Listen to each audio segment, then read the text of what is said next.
여러분, 오늘은 요한복음 6장 47절부터 50절 말씀을 읽었는데요. 제목은 인자는 생명의 떡, 이런 제목입니다. 오늘 우리 교인들은 우리 교회에서 두 종류의 식사를 하게 될 겁니다.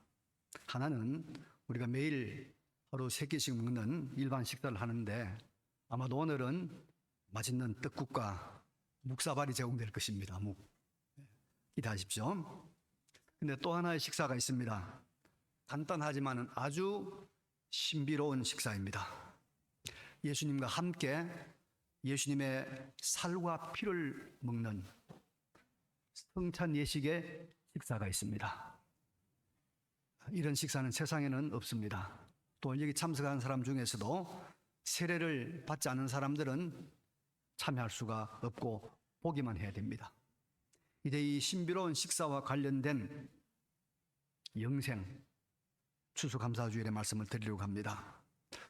신구약 성경에는 여러분, 구약 성경 특계에는 하나님의 선택받은 민족인 이스라엘 백성들이 애굽에서 400년 동안 종살이를 하다가 모세의 인도로 그곳에서 탈출한, 소위 말하는 출애굽의 아주 신기한 역사가 기록되어 있습니다. 출애굽기, 레위기, 민수기, 신명기, 거기에 그 역사가 잘 나타나 있습니다. 그런데 이스라엘 백성들이 애굽에서 이제 그 극적인 탈출을 해서 바로 약속의 땅인 가나안 땅에 들어간 것이 아니죠. 40년 동안 광야에서, 결코 짧지 않은 세월을 광야에서 지냈습니다. 그 이유는 여러 가지 이유가 있는데 크게 나누면 원망과 불신이었습니다. 근데 여러분, 이 광야 40년 동안의 세월이 보통 세월이 아니죠. 광야에는 농사를 지을 수가 없습니다. 기껏해야 물이 없어도 자랄 수 있는 가시나무, 떨기나무, 이런 정도만 있는 곳입니다.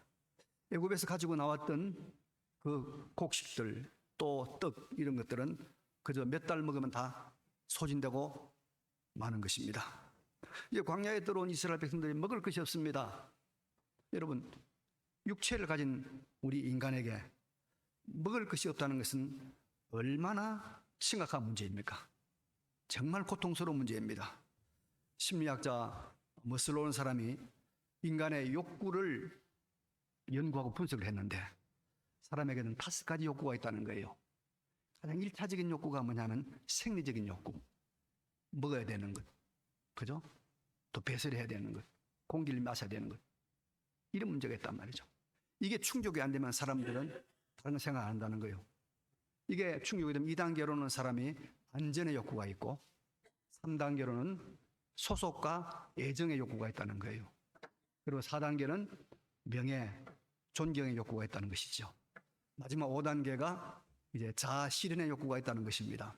자아 실현 욕구. 그래서 점점 올라가는데, 이건 거의 모든 학자들이 다 인정하고 있는 인간의 욕구에 대한 분석입니다. 그런데 1단계인 욕구, 이 먹는 문제, 이게 해결 안 되면 인간은 전진하지 못하는 것이죠. 그래서 광야에 들어간 이스라엘 백성에 있어서 가장 심각한 문제가 1차적인 욕구였습니다. 먹는 문제, 마시는 문제, 이 요구였습니다. 우리 인류 역사를 보면 이 먹는 것의 문제가, 이게 사실 역사를 움직이는 그런 원동력이라 해도 과언이 아닙니다. 경제적인 문제, 이것 때문에 전쟁이 일어나고 싸우고 뭐 그런 거 아니겠습니까? 근데 광야에 들어간 이스라엘은 이 먹는 문제를 어떻게 해결합니까?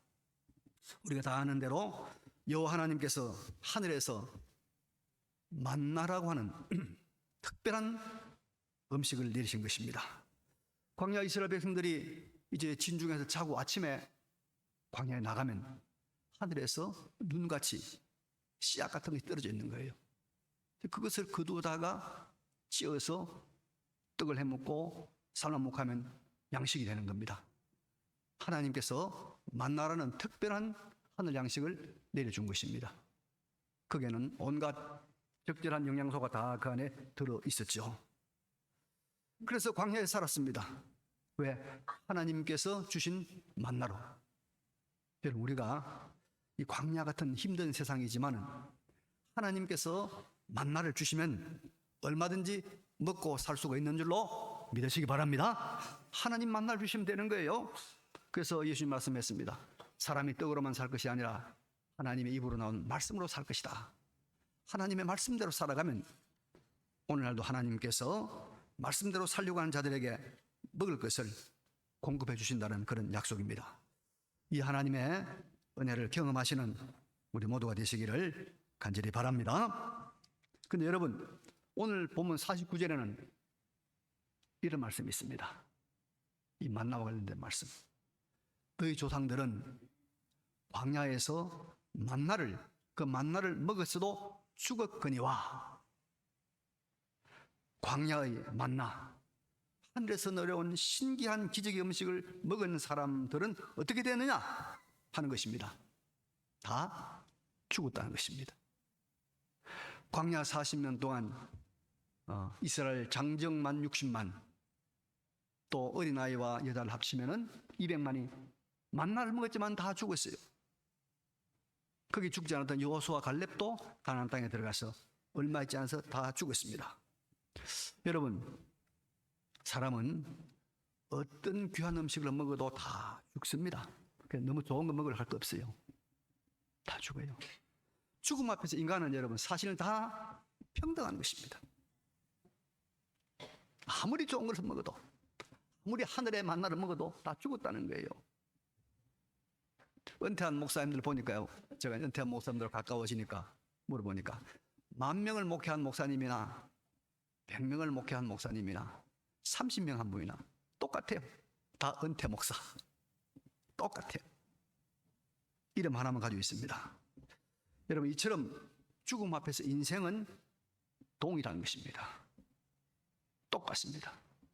세계 최대 제국을 건설한 몽골의 징기스칸, 20대 유럽과 아시아를 제패한 이 알렉산더, 그 사람들이나 우리 평범한 우리들이나 서울역에서 노숙을 하고 있는 그 사람들이나 죽음 앞에서 어때요? 똑같습니다. 똑같아요. 동일한 것입니다. 근데 여러분, 오늘 본문은 다른 길이 있다고 말하고 있습니다. 똑같지 않는 길이 있다는 말씀하고 있어요. 그러면 누가 이 죽음 앞에서, 똑같은 죽음 앞에서 다른 사람이 될 수 있는가? 누가 인생의 이 가장 평등한 문제인 죽음을 뛰어넘는 그런 사람이 될 수 있는가? 성경 말씀, 예수님 말씀 50절에 이렇게 말씀하고 있습니다. 50절에 이는 하늘에서 내려온 떡이니, 이는 하늘에서 내려온 떡이니 사람으로 하여금 먹고 죽지 아니하게 하는 것이니라. 사람에게 먹고 죽지 아니하게 하는 것이니라. 하늘에서 내려온 살아있는 떡이니 사람이 이 떡을 먹으면 영생하리라. 여러분, 이런 신비로운 말씀이 어디 있습니까? 하늘에서 내려온 살아있는 떡, 그것을 먹는 사람이 죽지 않고 영생을 얻는다고 말씀하고 있습니다. 죽음 아래에 있는 인간이 죽지 않고 영원한 생명을 얻는 길이 있는데 이것은 하늘에서 내려온 살아있는 떡을 먹어야 된다는 것입니다. 하늘에서 내려온 살아있는 떡을 먹어야 된다는 것입니다. 그래야 죽지 않는다는 것입니다. 여러분, 여기에서 말하는 하늘에서 내려온 산떡이 누구입니까? 예수님입니다. 예수님은 하늘에서 내려왔습니다. 하나님이 하늘에서 사람의 몸을 빌려서 입고 동정녀 마리아를 통해서 오셨습니다. 이분은 성육신하신 하나님의 아들입니다. 그 예수님은 자신의 살이 떡이라고 말했고요, 자신의 피가 음료라고 말했습니다. 그래서 그분은 살아있는 떡입니다. 살아있는 떡. 그래서 죽음 아래에 있는 모든 인생이 하늘에서 내려온 살아있는 떡, 산떡이신 예수를 먹어야 죽음을 이기고 영원한 생명, 영생을 얻는 것입니다. 이게 복음입니다. 여기 먹는다는 말을 오해하면 안 됩니다.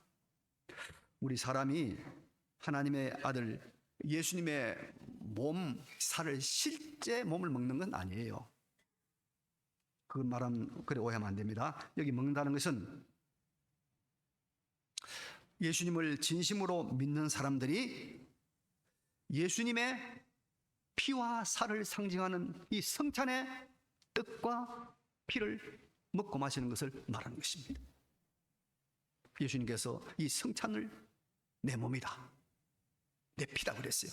그래서 이 성찬을 먹고 마시는 사람이 예수님의 피와 살을 먹고 마시는 사람이고, 이 사람은 산떡을 먹은 사람이니까 영생한다, 그런 말입니다. 다시 말하면 진심으로 예수를 믿는 사람을 여기 예수님의 몸과 피를 먹는 사람이다 라고 말하고 있습니다. 그래서 예수를 진심으로 믿는 사람은 영생을 얻는 사람이고, 예수를 진심으로 믿는 사람은 예수님께서 잡히시기 전날 밤에 친히 제정하신 성찬, 이 떡은 내 몸이다, 이 잔은 내 피다 하는 이 성찬의 떡과 잔을 먹는 사람입니다. 이것이 바로 산떡이신 예수님을 믿는 것입니다. 그래서 이 성찬을 통해서 예수님의 살과 피를 먹고 마시는 사람은 그가 진심으로 예수를 믿는다는 표입니다. 그는 믿음으로 영생을 얻은 사람이라는 것을 증거하는 하나의 인침이 되는 것입니다. 그래서 보면 47절에는 여러분 이런 말씀이 있습니다. 진실로 진실로 너희에게 이르노니 믿는 자는 영생을 가졌나니. 왜? 믿는 자는 예수님의 몸과 예수님의 피를 먹고 마시는 성찬에 참여하기 때문에 영생을 가졌나니 말씀하고 있습니다. 그래서 여러분, 우리가 예수님을 먹는다는 것은 성찬에 참여하는 것이고, 성찬에 참여한다는 것은 예수를 진실로 믿는다는 것입니다.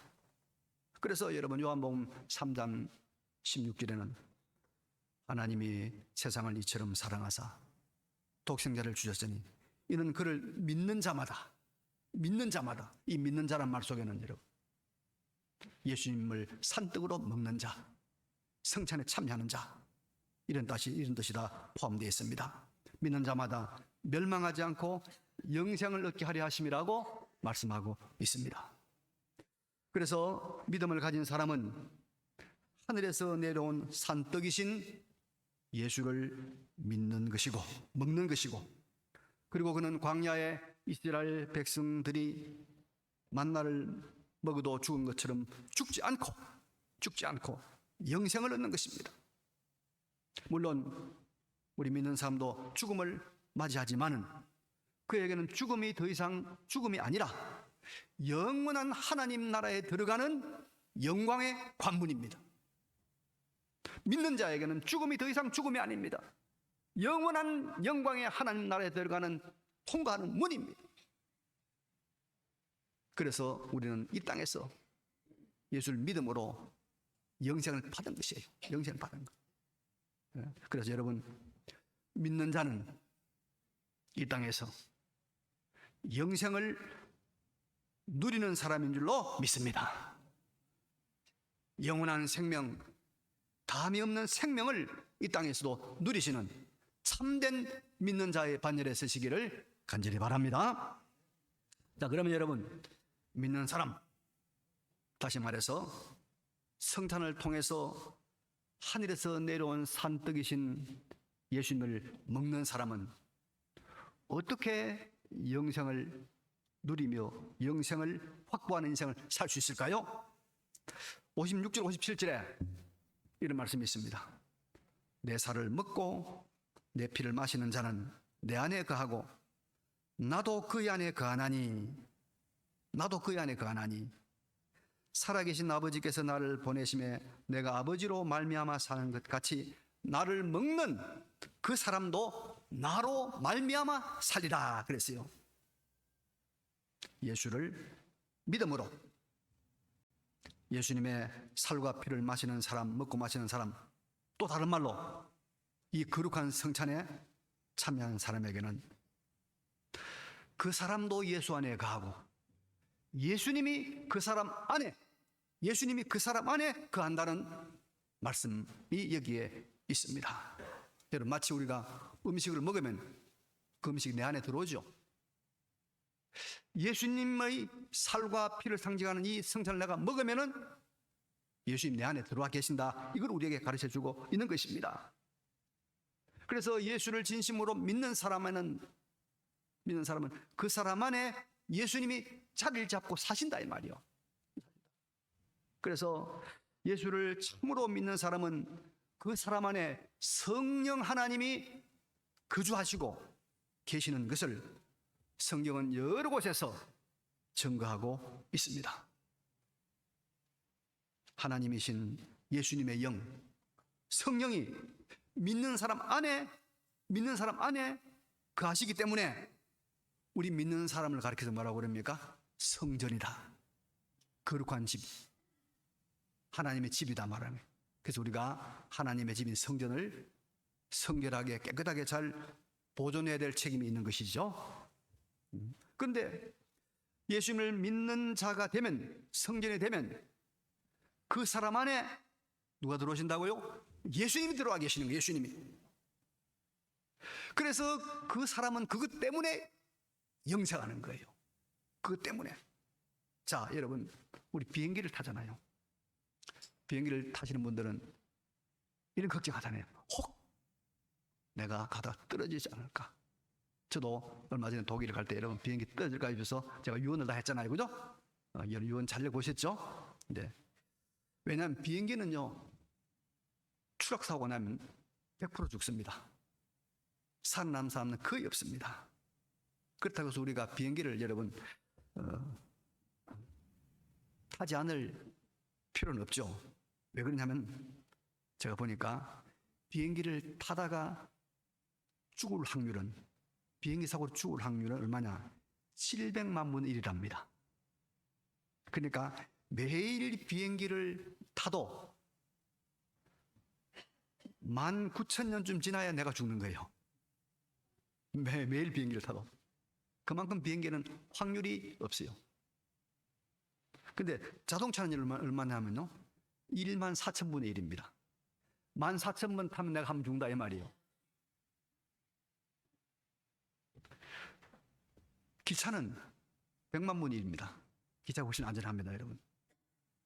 근데 비행기가 700만 분의 1밖에 사고가 안 난 이유가 있습니다, 여러분. 왜 그러냐면 비행기는 엔진이 4개입니다. 자동차 엔진 하나잖아요.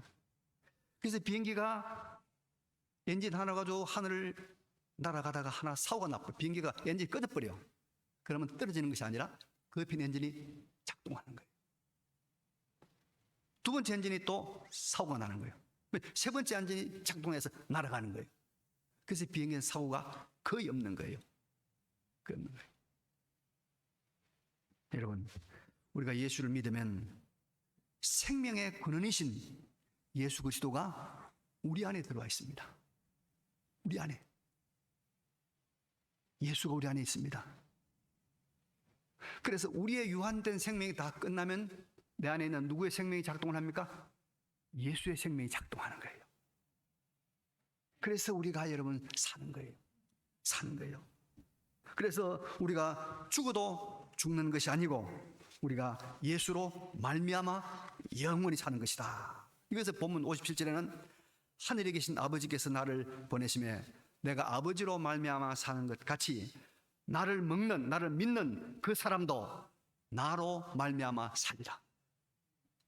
예수 그리스도가 생명 역사를 내 안에서 계속해서 영원히 이루어지기 때문에 나는 죽어도 살고 죽어도 살고 죽어도 산다 이 말이요. 예수를 믿는 사람은 진실로 예수 믿는 사람은 그 안에 예수님 있는 줄로 믿습니다. 그리고 우리의 생명이 다해도 예수의 영원한 생명이 다시 작동하는 거예요. 내 생명을 붙들고 작동하는 거예요. 그래서 왜 영원히 사는 겁니다, 여러분. 이게 복음의 신비입니다, 여러분. 복음의 신비요. 그리고 여러분, 이렇게 예수님이 우리 안에 들어와 사는 사람들에게 예수님께서 무슨 약속했냐? 예수를 참으로 믿는 사람에게 예수님께서 요한복음 14장 16절에 이런 약속을 했어요. 내가 아버지께 구하겠으니 그가 또 다른 보혜사를 너희에게 주사 영원토록 너희와 함께 있게 하리니. 예수님께서 하늘로 가시면서 내가 하나님께 부탁해서 너희 믿는 자들에게 또 다른 보혜사, 이 보혜사란 말은 여러분 변호사란 말이에요. 변호사. 우리 정치인들 이제 법정에 들어갈 때 옆에 서 있는 사람 있잖아요. 따라다니는 사람이 변호사 말이에요. 그 보혜사입니다. 그 보혜사를 너희에게 주사 그 보혜사가 영원토록 너희와 함께 있게 하겠다 말씀했습니다.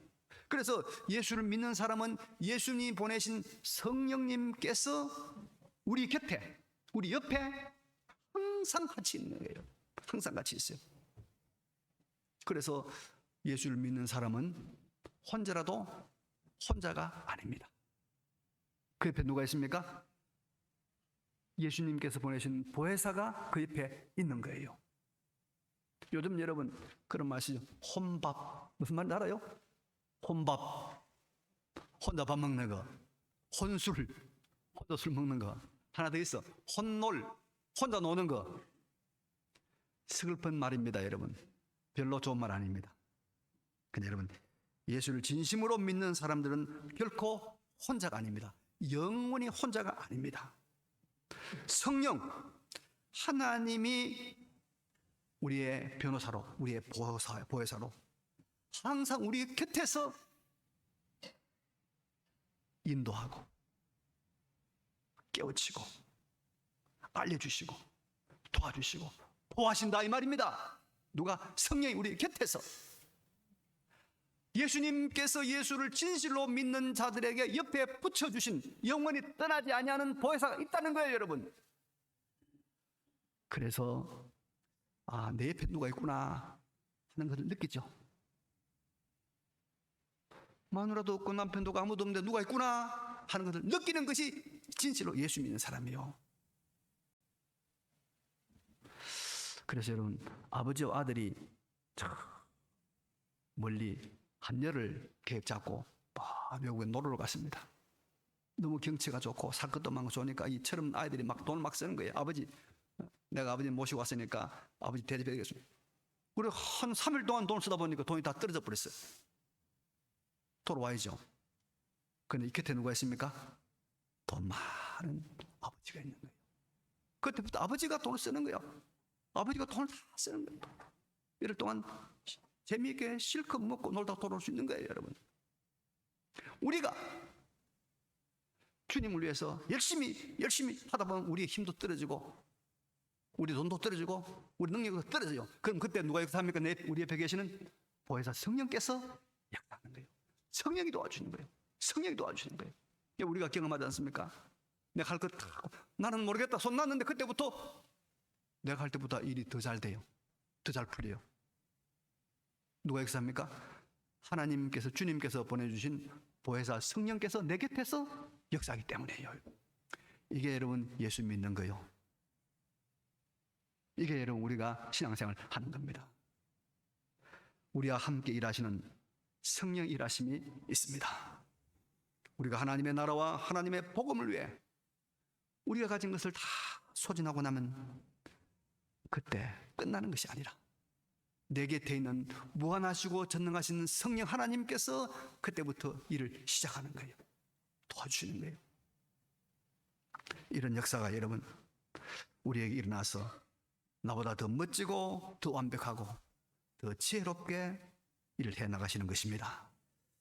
이제 예수를 진심으로 믿는 성찬에 참여하는 사람들, 예수님의 살과 피를 먹고 마시는 사람이 받는 축복과 특권을 풍성히 누리시기를 간절히 바랍니다. 이제 말씀을 정리하고 마치도록 하겠습니다. 여러분, 우리는 생명의 산떡, 영생을 주시는 산떡이신 예수 그리스도를 믿음으로 먹어야 합니다. 믿음으로 먹어야 합니다. 진심으로 믿음으로 먹어야 합니다. 그러면 우리가 두 가지 은혜를 받습니다. 그분의 생명이 우리 안에 있어서 나의 생명이 끝나도 그분의 생명으로 말미암아 나는 영원히 사는 거예요. 영생하는 것이에요. 그리고 그분이 보내주신 성령이 우리 곁에 있어요. 혼자가 아니에요. 그분과 함께 영원토록 승리 인생을 살아가는 것입니다. 예수를 진실로 믿는, 그래서 참으로 예수님의 몸과 예수님의 피를 먹고 마시는 우리 모두가 되시기를 간절히 바랍니다. 네.